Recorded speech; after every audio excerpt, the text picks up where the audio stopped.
እስቲችን መልእክት ለኃይለ ዮሐንስ በድጋሚ ያድርሱልኝ። የመጨረሻ መልእክት ነው የሚሆነው።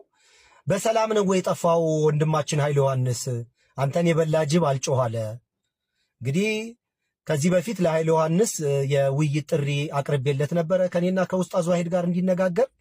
ያንን ድንገት በአንድም በሌላ መንገድ ላይ ሰማ ይችላል ብዬ ላይፍ ሳገኘው ገብተን ተነጋግረን ተቀጣጥረን ነበረ ማታ 3 ሰዓት ላይ ብሎ ወፍ የለም። ስለዚህ በሰላም ከሆነ መልካም። ግን እንደው ከሰለጠነ ሀገር እንደመጣ ሰው ቀጥሮ አይጠፋም፣ ነውር ነው። ካልተመቸህም ደውለህ አይመቸኝም ማለት አለብህ። ፎሎም አድርጌሃለሁ፣ ፎሎም አልመለስክም፣ ስልክም አትመልስም። ስለዚህ በሰላም ነው ወይ? መጀመሪያ በሰላም ከሆነ ሮመዳን ከመግባቱ በፊት በድጋሚ ጥሪ ላቅርብልህ።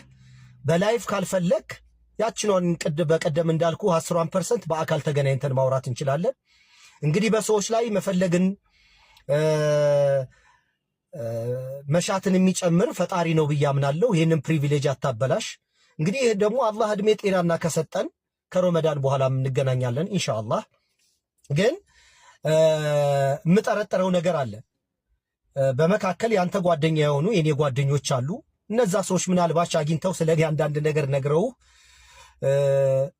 አቅሜንም ችሎታዬንም ወይም ሊገጥምህ የሚችለውን ችግር እንግዲህ ነግረው ሊሆን ይችላል።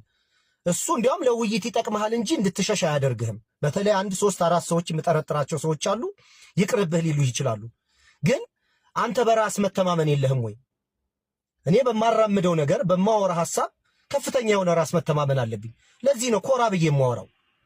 ማንንም የማሳነስ ማንንም የማንቋሸሽ የማንንም ሃይማኖት አታክ የማድረግ ፍላጎት በጭራሽ የለኝም። እኔ ከሰዎች ጋር ግን ጤነኛ በሆነ መንገድ መወያየት ደግሞ ሰው ማገዝ ደግሞ ደስ ይለኛል። እና ባመንከው ነገር ላይ በያዝከው ነገር ላይ እርግጠኛ ካልሆንክ ሰዎች አማክረህ እንዴት ትቀራለህ?